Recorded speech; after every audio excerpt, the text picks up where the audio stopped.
Welcome to Quick Shots, a short format traditional archery podcast, where we introduce you to some of the world's most influential traditional archers, and occasionally, some random dudes.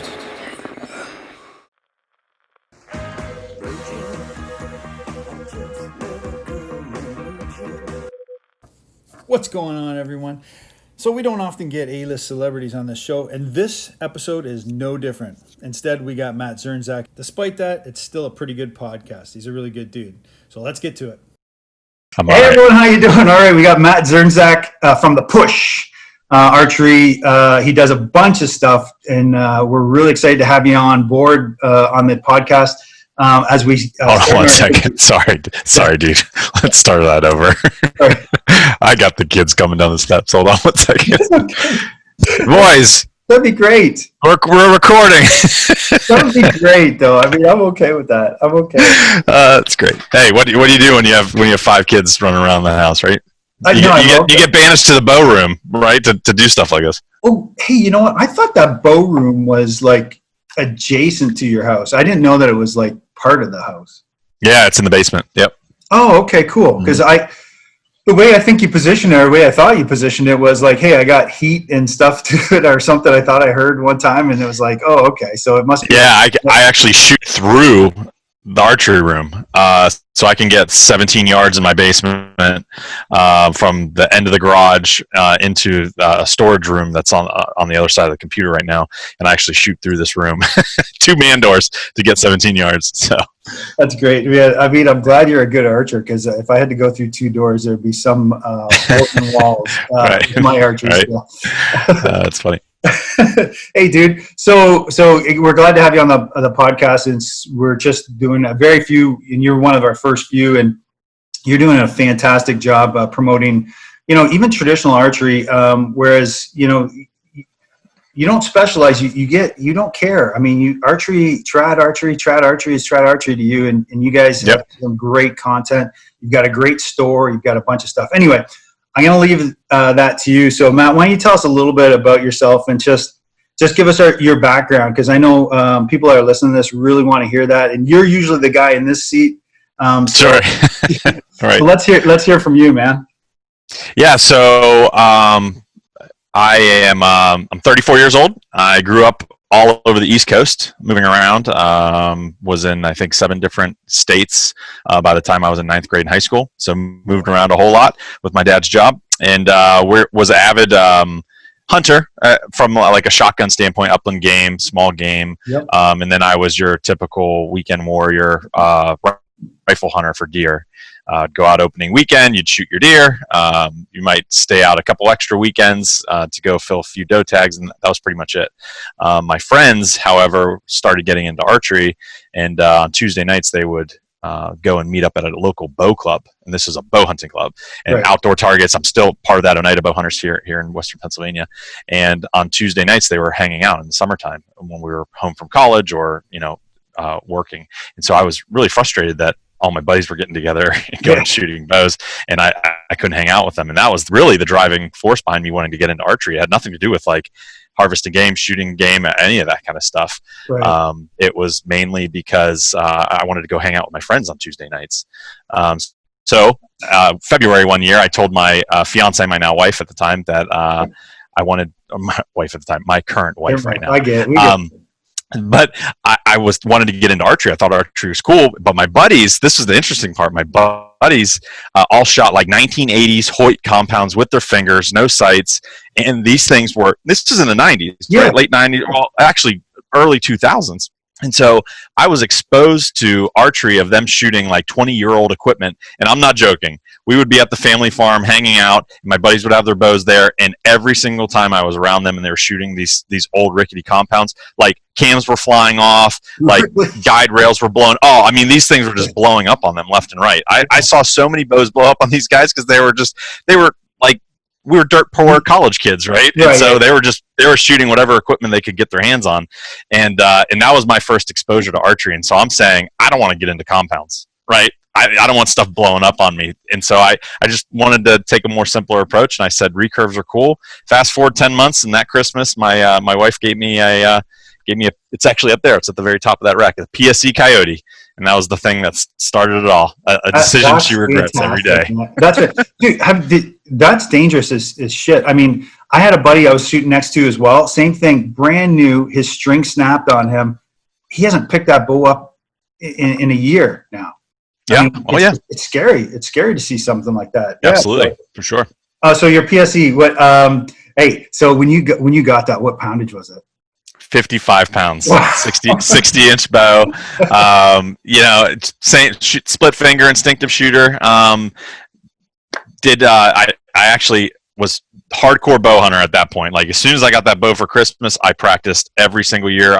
Every day. I joined that local bow club, Oneida Bow Hunters. I'm still a part of their Tuesday night leagues, still shooting the same Tuesday night leagues and everything.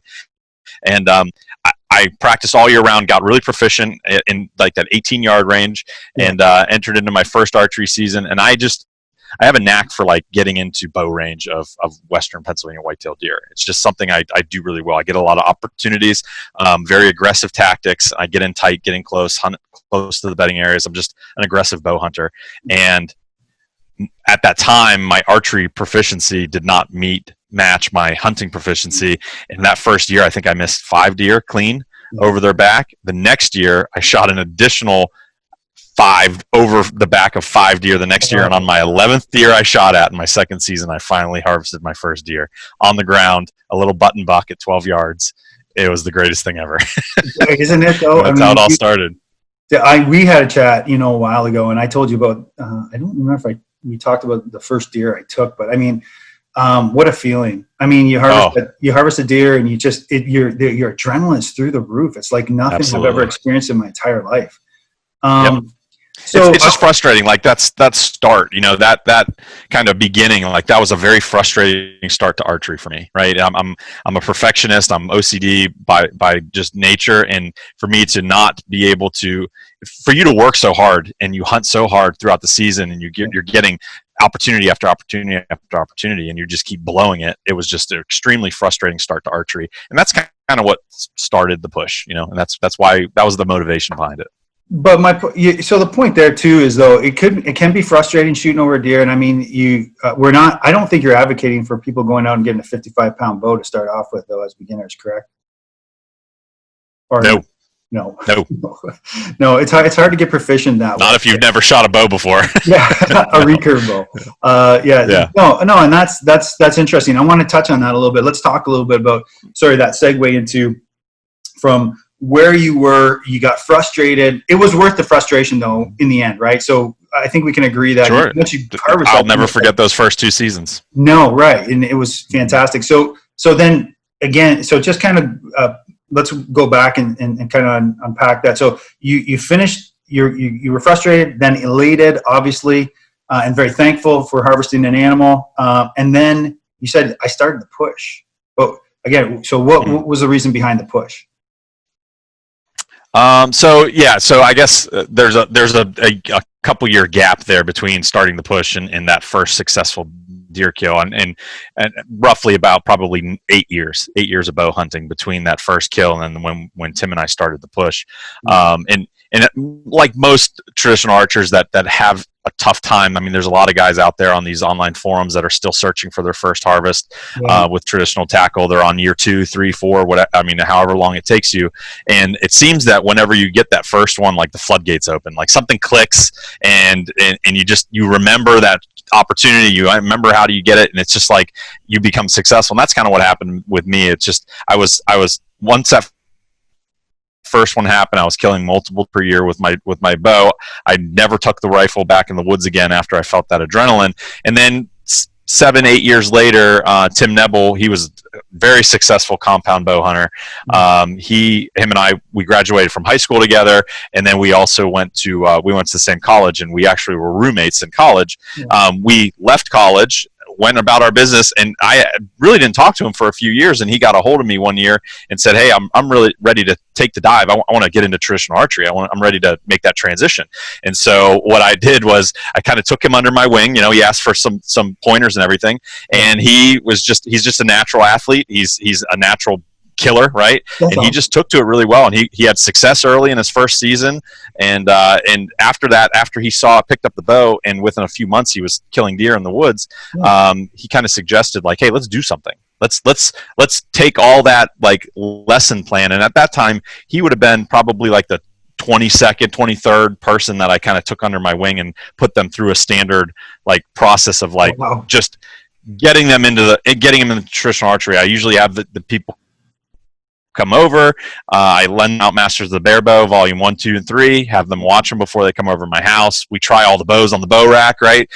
Figure out what type of bow they're interested in, what approach they want. We do some form tweaks, and then we put them on a training regimen, and hopefully they're successful that year. And I had done that to tons of people, over 20 people, and so I had a little bit of a process going on how I like kind of presented that information. And then Timmy's like, hey, let's make a video, right? So let's get to your family farm, let's get in the barn, let's make a video of one-stop shop.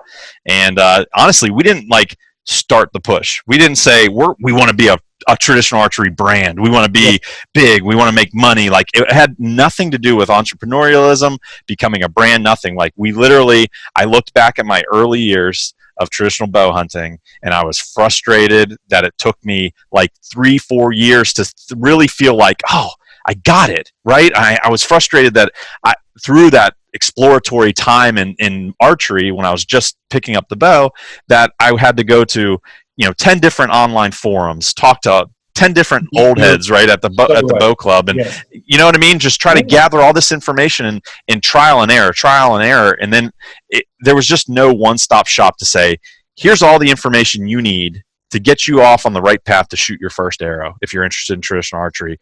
And that's what we wanted to put out there. We actually launched it on Tim's private YouTube channel. Yeah. And that was it. I mean, we just launched it, and all of a sudden it kind of went as viral can go in a small niche community. And the rest is history. One video turned into 2, then to 4, then a podcast, and here we are. Yeah, and it's, you know what, I gotta be honest with you. I'm disappointed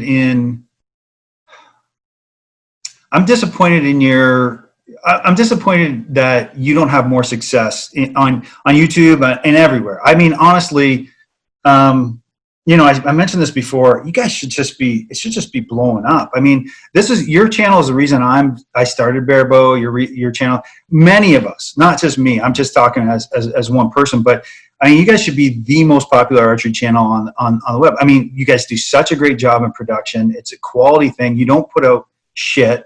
It's obvious that when you put something out there, it's not going to be slapped together. It's going to be well produced, and it's a great product. You got a great product. Thank you. And I really appreciate that. No worries at all. We appreciate you, and I think that's really why we need to talk to guys like you on this podcast, and then on my YouTube channel. I think it's amazing the stuff that you guys are doing.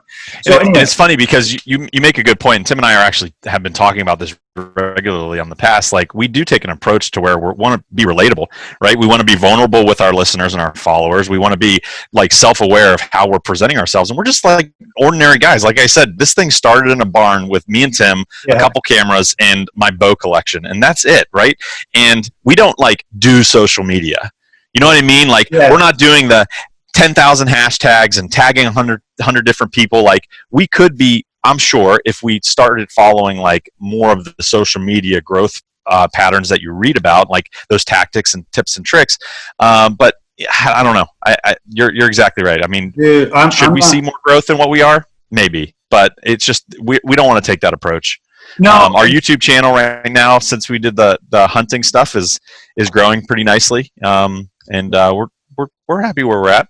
No, sure. I don't want to misrepresent what I'm trying to say to you. I mean, I just no, I know what you're saying. I'm sorry. You guys are definitely successful. I'm just saying that you should be the most popular archery. No, I know what you're saying. Yeah, and it's just one of those things where I believe if we made an attempt, like a hard attempt to like let's only focus on growth, right? And we don't want to take that like 100 dedicated follower theory to where we're just trying to be super relatable to our core following and our core listener group. If we took a more like growth centric approach, I think we would lose our authenticity. I think we would lose ourselves and our personalities through that, and it's just not a priority. Right. Hey, so I think we got a little off topic. I mean, it's great to talk about the push. I mean, Oh, heck yeah, absolutely. you and the push are synonymous. You, Tim, and Matt are synonymous with the push, obviously. But I do want to talk about you as the archer, right? I want to Me? talk about, yeah, I want to talk about you. I want to talk about you. So right now, where are you right now? Are you in competition? Are you in competition setup? Are you in hunting mode?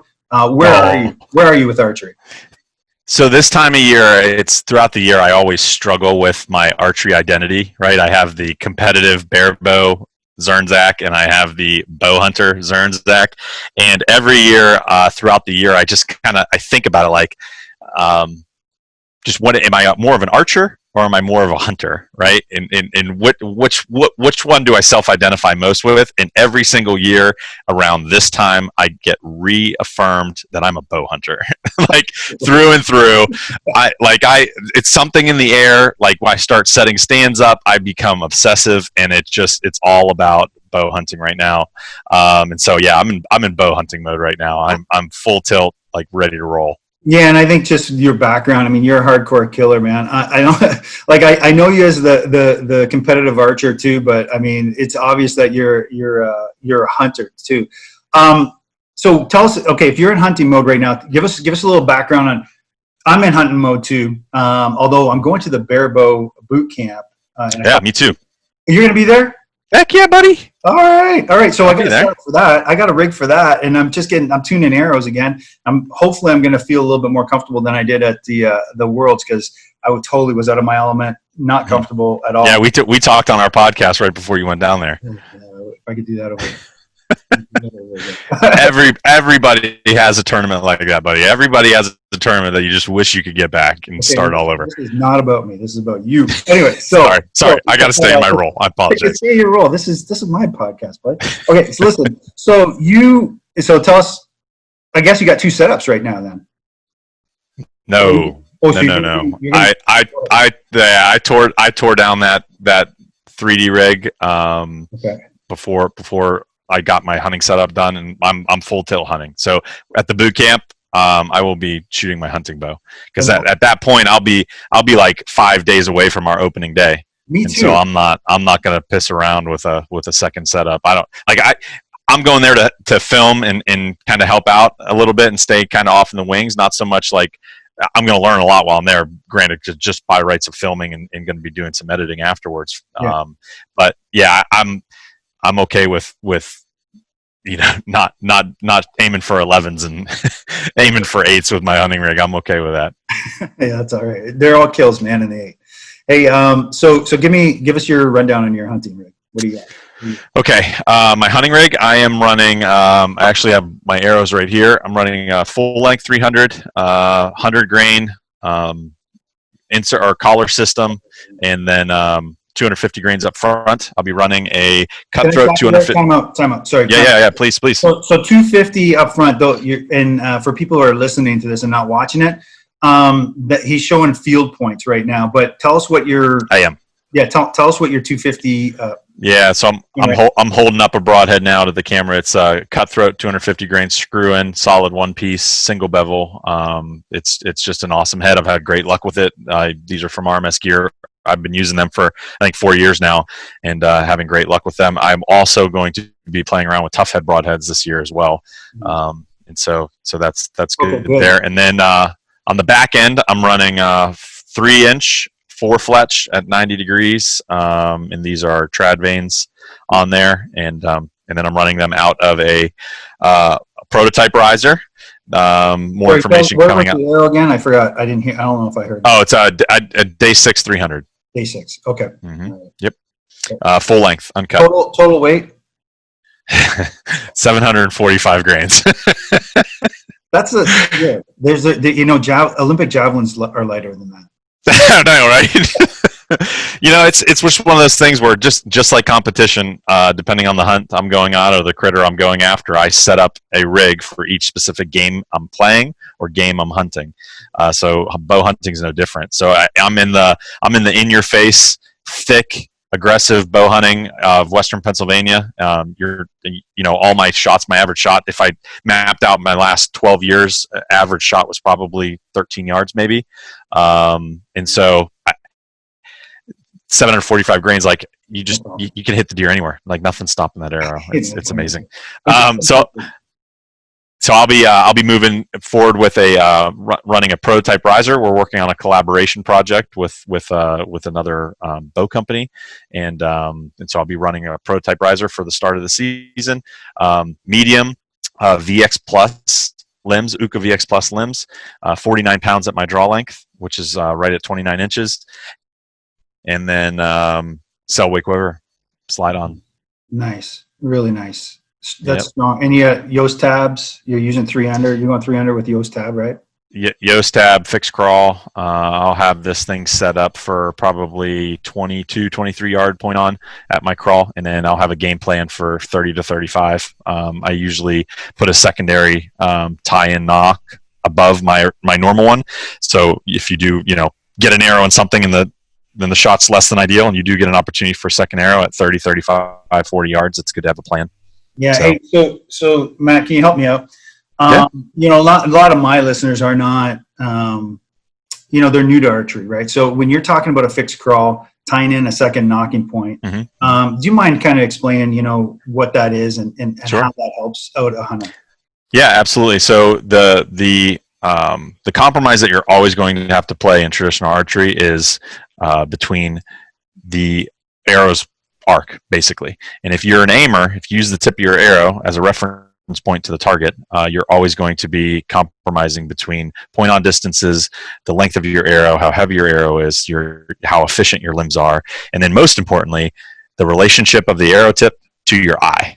So the further away the arrow tip is from your eye, or the knock of the arrow is from your eye for that matter, the longer your point on distance is going to be. So, and let's talk extremes. If you are anchoring under the chin, like an Olympic anchor, that knock is probably about 3 inches away from your eye. So you're seeing the top of the arrow. It's really pitched upward before it even clears the bow. So the launch angle of that arrow leaving the bow is drastic. And so your point on distance is going to be 55, 60, 70 yards with our average traditional bow hunting weight limbs and weight arrows. If you go up to the side of your face, up towards your eye, 3 under, your point on distance gets closer to like 40 yards or 35 yards. So let's start at that example. If you're shooting and you're aiming, you put the tip of your arrow on the target where you want to hit the target. There is a point, there's a distance at which when you release that arrow, the arrow is going to arc up, hit its apex, start dropping back down, and it's going to hit the target where you had the tip of your arrow. That's called your point on distance. It's just like a sight. It would be set for, in this example, 40 yards. But now let's say you're shooting at 20 yards. So that arrow is pretty close to its apex. It's at the peak of its arc, right? So you draw back, you stick the tip of the arrow right on the target, and you're only 20 yards away. That arrow is going to arc up and strike the target at its max point in flight, right? The max height in flight. For a lot of archers, that's like 26 inches who have a 40-yard point on. So imagine if a deer is standing at 20 yards and you're shooting 3 under, you're going to draw back, anchor in just like you normally do, and you're going to stick the tip of your arrow down underneath where you want your arrow to hit, 26 inches. And so on a deer, that's tough. I mean, you're aiming down by the hoof. And that's really hard to set that gap properly. It's just rough. So a way around that is a method we call string walking, but more specifically for bow hunting, a fixed crawl. So we'll actually tie in a knocking point. So a way that you can get that arrow closer to your eye is if you just, from 3 under, slide your fingers down that string a half inch, maybe an inch, and you anchor in the same place on your face, on the side of your face. That arrow is now an inch above where your fingers are on your face. That means that you're putting it right underneath your eye.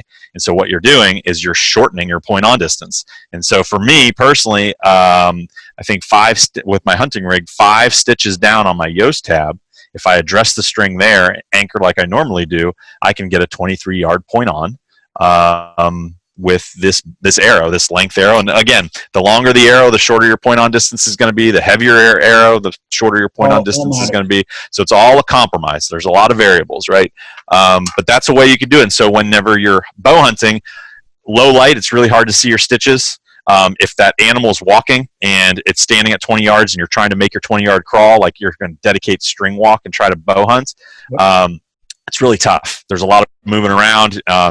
You might look up and the deer's just moved closer 5 yards, so you got to reset and do another crawl. So a way around that is to actually tie in knocking points below your arrow knock where these landmarks are associated with different distances. I've walked into the woods with as many as 3 knocking points tied in. One for 20, one for 25, one for 32, and then up against the knock was like 45 with that setup. So you have a game plan to where you can address the string, and if you have a nice, robust, forgiving setup, you can get away with it for sure. Yeah, and then if you say, you're sitting in your tree stand, you see a deer at 20 yards, you say your point on is at 23, you're just gapping the rest of the distance. That's right. So anything underneath that. So I try to set up my rig, and if you look at the height of average whitetail's vitals, I mean, it's about 8 inches tall. And you hit anywhere, maybe to be safe, let's say 6. Let's say 6, you have a 6-inch window there that you have to hit. So my max gap with a 23-yard point on is like 8 inches. So all I have to do is like hover at the bottom of the chest with the tip of my arrow for anything under 20 yards, and I'm going to hit somewhere in that 6-inch window of where the vitals are. So I don't really worry about it too much. So under pressure, it's a really robust system to where I have a deer, and I hunt off the ground a lot as well. So if I have a deer coming in and it's 12 yards, I don't even think about it. Like a lot of people say, I like to shoot instinctive. I don't like aiming because I like the freedom of not having to worry about distance. I don't worry about distance either. In my head, I've got short, point on, and long. And at short is anything under that point on distance, and I'm just sticking at the bottom of the deer's chest. And then if I know it's 22, 23 yards, I'm covering up the vitals, and then 30, I'm at the top of the back. Okay, that's a fantastic synopsis of how to do that, how to string walk, how to gap a little bit, and then how to set up a hunting rig and be successful. I think I think that most people think, they get into traditional and it's just a stick and string, and it gets a little frustrating actually at the very beginning, especially listening to guys like me or you talk about how we string walk or how we do things. It can be a little frustrating. It's like, I don't understand that, I don't remember it. So I mean, it's always nice to have a coach or a mentor, and I think there's a lot of, and what I want to emphasize is in the traditional community, you just got to ask people, and they seem to come to I'll give you a ton of advice. And sure. I think the key there for listeners is that you'll get a lot of advice, and then don't look at what's different, look at what's the same, and then what works for you. I think that's key. And I know listening to you, and then just really quick again about the push, you have courses online. Can you talk a little bit about that? Yeah, we believe coaching is really important. I've personally benefited from having in-person coaching or those mentors that I can reach out to and like, hey man, I'm struggling with this. Check out this video. But not everyone has that. And the problem with that is we need more coaches. There's not enough good coaches spread out across the country that are within reasonable driving distance for somebody to get a couple hours of instruction per year, hands-on with like a reputable coach. So we wanted to take that approach and bring it to the masses in a digital format. Today's day and age, online learning is easy. It's easy to set up. It's like technology's here to support it. We should be leveraging it, even in something as traditional or primitive as traditional bow hunting. Let's use technology to at least help us get better at this primitive sport. It's the way forward. I mean, yeah, right. All my kids are doing online schooling this year. Yeah, exactly. Yep. So we started an online school. It's called the Push Archery Center of Knowledge, the PAC. And so our tagline is "Come join the PAC." So we reached out to the greatest coaches and champions of our sport, and we basically support them by supporting them with filming if they need it, editing, course build out. We build up the courses as well. We market it off of our Push platform as well, and we have a lot of students in this thing, and we have a lot of different courses, from biomechanic courses, general archery courses, target panic archery courses. I mean, you name it, we have something for you. No matter what your ailment is or what your weak part in your game or your system is, there's a course on the Push Archery Center of Knowledge that's going to be a right fit for you and help you get your arrows hitting a little bit more consistently and accurately. I love how you emphasized target panic and looked right in the camera at me. I looked right at you. I'm talking to you, Mick. Dude, it's so bad. It's so bad. I was talking to Alex last night. Melnick, and just he was trying to talk me through some of it too. So I know you and him are that was a great interview, by the way, with him. Oh, thanks. I really enjoyed it. I mean, being Canadian, we just me, Andy, and him just had a great time last night. We had a quick chat. So cool. Hey, getting to the kind of winding down here, give us something that, and you've given a lot of advice too, and we've covered a lot of stuff. What's something about you that maybe people don't know that you would like them to know, or that you wouldn't like them to know, but they're going to find out through this? Wow, that's a great question. I miss targets as well, and I miss deer too. It's funny. It's because like when you go to an event or you go to a tournament, just the push, right? What the push organically grew into, right? This was not intentional. What it organically grew into has a very negative byproduct of this is that when I go to a shoot or I go to an event or a rendezvous like guitar, if I step up to the practice range or I'm on the course, like I can feel the eyes on me, right? People are just like, they want, like, I don't know. It's just, I feel the eyes on me. And I know it's self-induced pressure. I know it is, but it's just, it comes with it. People want to see if I can walk the walk, if I talk the talk, right? And there are times I miss too, and I have terrible days, and I'm in the woods, and I in 10-yard chip shot on this deer, and I just completely brain fart, right? Yeah.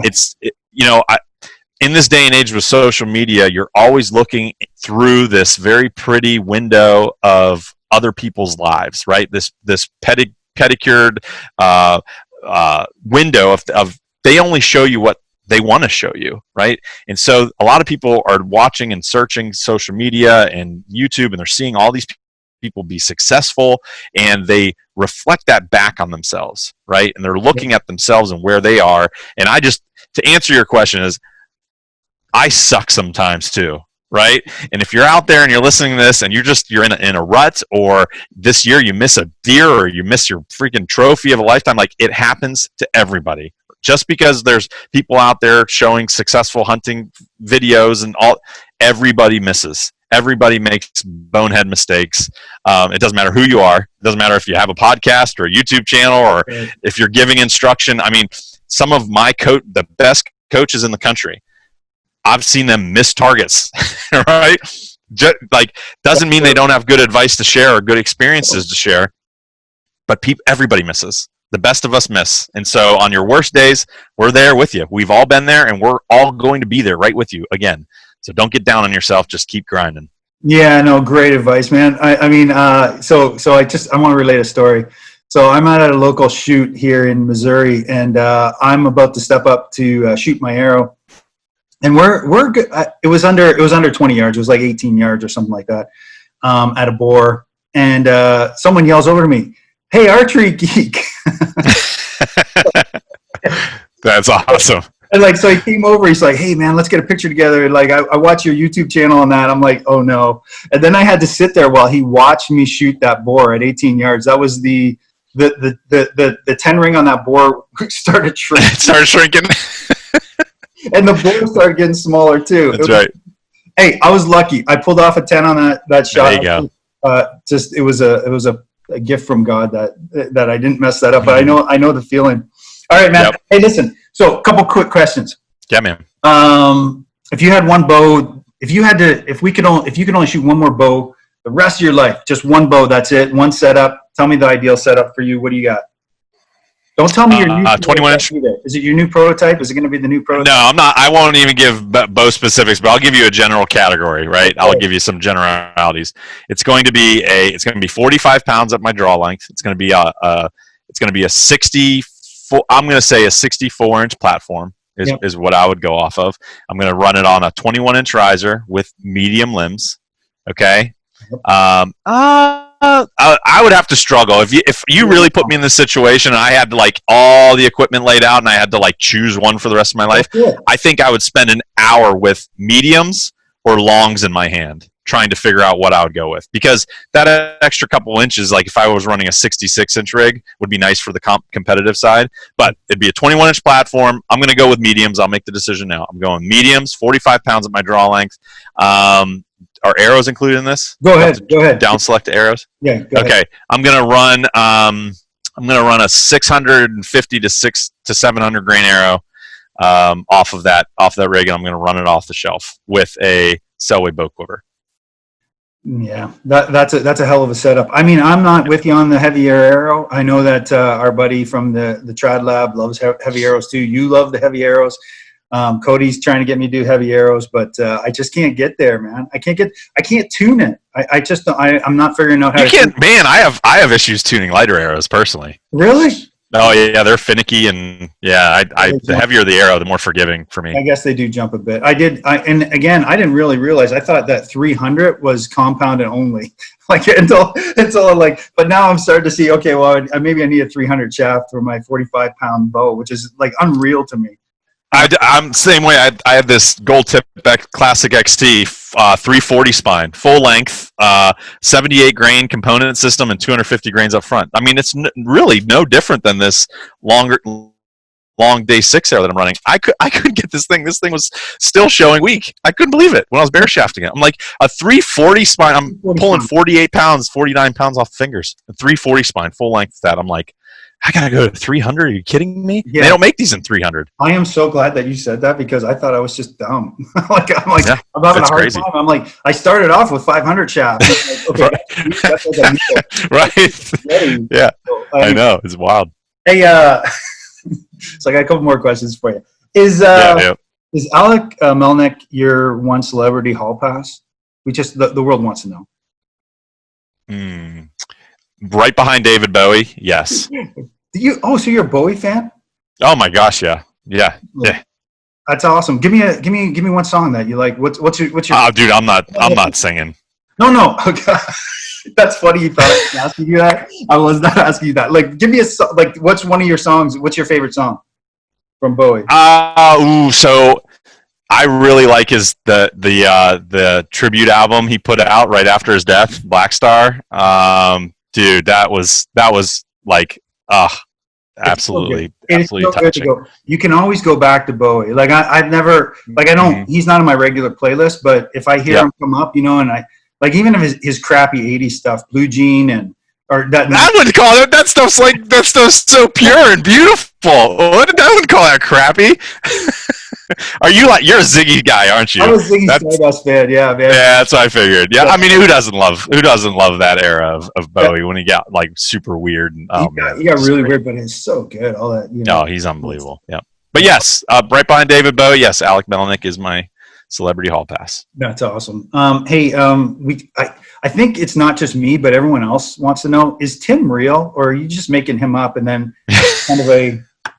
I tell him that all the time. I tell him, I'm like, dude, you have to point the camera at yourself, please. Just show people that you're real. He's always behind the scenes. He's got his fingers in everything. He's real. He just did the latest podcast too, so go check that out on the Push. Yeah. Last one for you. You're being a good sport, so I appreciate it. Who do you think would win in an old school Western shootout? John Demmer, John Dillinger, or John Wick? Dillinger. Really? So you think he's got it over Wick? Absolutely. Yeah. Yeah, he's the coolest mofo around, man. Yeah, he's a good dude. I love hearing from him too. He doesn't get out enough either. Honestly, me and Denver talk a lot. Well, basically, through the barebow project. But he's a good dude. But Dillinger needs to get out a little bit more too. I might hit him up. He's a good guy. I'd like to see him show up to some 3Ds. I know 3D is more my game and like where I really try to focus year over year. And I'd love to see him on the 3D courses a little bit more. He did post something though. He posted he was out on 3D or something like that. He showed a scorecard at one point. I think that was him. He did a good job. All right, hey man, thanks for hanging with me today. I appreciate it. Man, that was good information. Loved it. Thank you very much for showing up. I want to thank our listeners. If you got this far, thank you very much. Don't forget to like, subscribe. Get us out on all the social medias. Unlike Matt, I'm okay with that, putting a bunch of hashtags. We just want success. But check out him and his store, the Push Archery, pusharchery.com, correct, Matt? Yep, the pusharchery.com. Yep, you can find links to our Instagram, Facebook. Everything's under the Push Archery, so it's really easy to find what we're doing. Same with YouTube. All right, man. So we really appreciate everything. We appreciate everyone that's listening to this. I guess that's it. Peace. We're out. Thank you very much. Is that a fake picture? There's no way that girl would marry you. No kidding, right?